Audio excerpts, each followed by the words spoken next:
Sir आप ही से करेंगे क्योंकि अब फिलहाल बातचीत डिप्लोमेसी की हो रही है, लेकिन बहुत सारा कंफ्यूजन इस बात को लेकर कि बातचीत होगी या नहीं होगी, यही फाइनल नहीं हो पा रहा है।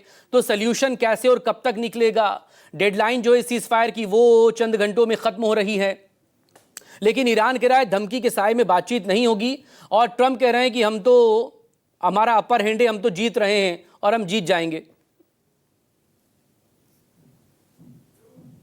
Sir unmute yourself sir, single sir please. Sorry Maqsood, आप जो कह रहे हैं बिल्कुल सही कह रहे हैं। इट्स टोटल कंफ्यूजन जिसको कह सकते हैं आप, और ये बहुत ही डेडली मिक्स है। क्योंकि जब कंफ्यूजन होता है तो उसमें एक पार्टी क्या एक्शन लेगी, दूसरा उसका क्या सोच रही है, वो बड़ा जो होती हैं कैलकुलेशन होती हैं वो गलत हो जाती हैं। प्रेसिडेंट ट्रंप एक्चुअली, मेरे को जो इसमें सब में लग रहा है कि जिस तरह से वो सोशल मीडिया का इस्तेमाल कर रहे हैं, और बराबर कोशिश उनकी ये है कि मैं अपर हैंड दिखाऊं, और ट्रूथ सोशल पे वो कुछ भी ट्वीट डाल रहे हैं। कभी कहते हैं कि जेडी वांस पहुंच चुके हैं, हवा में हैं। और इससे क्या हो रहा है कि जो ईरान ऑलरेडी जो विश्वास नहीं कर रहा है अमेरिका की किसी बात का, और प्रेसिडेंट ट्रंप जिस तरह से मीडिया में एक्ट कर रहे हैं, अपनी भाषणबाजी कर रहे हैं, उससे उसमें आग में जिसको घी बोलते हैं वो डल रहा है। और ईरान और ज्यादा कॉशियस हो रहा है कि बातचीत के लिए वो आए या ना आए, लेकिन और वो मसौदा क्या होगा जिस पर वो बातचीत होगी। क्योंकि प्रेसिडेंट ट्रंप एक तरफ कहते हैं कि सारी बातों पे समझौता हो चुका है, बातचीत, जबकि अभी उसका शायद ड्राफ्ट भी नहीं पहुंचा उनके पास में। और वो अपने ट्रूथ सोशल पे डाल देते हैं कि ईरान उनकी जो शर्तें हैं सबको वो मान गया है।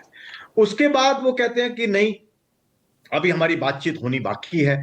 तो इस सब में क्या हो रहा है कि बिल्कुल जैसा आपने कहा कंफ्यूजन हो रहा है। उधर क्या है कि वहां पावर, ईरान में बहुत क्लियरली इस वक्त पावर स्ट्रगल चल रही है, और हार्ड लाइन इस वक्त हावी हो रहे हैं। जैसा कि वहां खबरें भी आ रही हैं कि वहां पर प्रदर्शन हो रहे हैं हार्ड लाइनर्स की तरफ से कि ईरान जो है झुकेगा नहीं, नहीं झुकना देना चाहते हैं हम अमेरिका के सामने।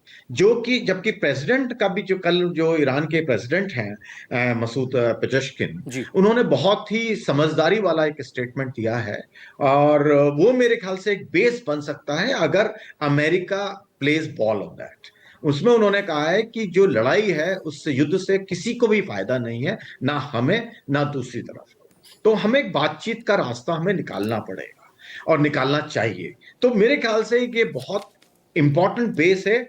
अगर प्रेसिडेंट ट्रंप उसको सीज करते हैं, वो एक बहुत बड़ा क्वेश्चन मार्क है मेरे लिए कि वो प्रेसिडेंट ट्रंप उसको समझ रहे हैं बात को या नहीं समझ रहे हैं। क्योंकि उन्हें केवल एक चीज चाहिए, विक्ट्री, कि वो ये कह सके कि मैंने ईरान को दबा दिया, ईरान ने हमारी शर्तें मान ली और अमेरिका जीत गया। जो कि ईरान नहीं देने को तैयार होगा, क्योंकि उनके अपने रिजीम का सर्वाइवल का भी सवाल है। और आईआरजीसी की पोजीशन बहुत हार्ड है इस पर, क्योंकि अगर वो छुपते नजर आ गए तो उनको फ्यूचर सर्वाइवल उनका मुश्किल नजर आ रहा है। जो लेकिन अनफॉर्चुनेटली प्रेसिडेंट ट्रंप उस बात को समझने को मेरे ख्याल से तैयार नहीं है, क्योंकि उनको केवल अपनी विक्ट्री नजर आ रही है इस सब में। तो अब जो बातचीत की बात आप जैसे बात कर रहे हैं कि जेडी वैंस आएंगे नहीं आएंगे, ईरानियन डेलीगेशन जाएगा नहीं जाएगा, जो मुझे लग रहा है वो ये है कि अगर जेडी वैंस एयर में होते हैं, और वो उनको 12 घंटे लगेंगे करीब पहुंचने के लिए पाकिस्तान, तो उस अगर वो एक्चुअल में चल पड़ते हैं तो मेरे ख्याल से ईरानियन डेलीगेशन भी आने के लिए तैयार होगा, उनके पास समय है। और कुछ इंडिकेशन ये आ रही है, कितनी सच है ये नहीं मालूम, कि जो सुप्रीम लीडर है उन्होंने ग्रीन सिग्नल दिया है। या तो जानबूझ के इस तरह की बात कही जा रही है ताकि अमेरिका पर प्रेशर आए, लेकिन ईरान मेरे ख्याल से कंसिलिएटरी मोड में है। उसको यूज करना आई थिंक अमेरिका के ऊपर डिपेंड करेगा कि अमेरिका उसको किस तरह से इस्तेमाल करता है, उस कंसिलिएटरी मोड को। ये मेरे को लग रहा है।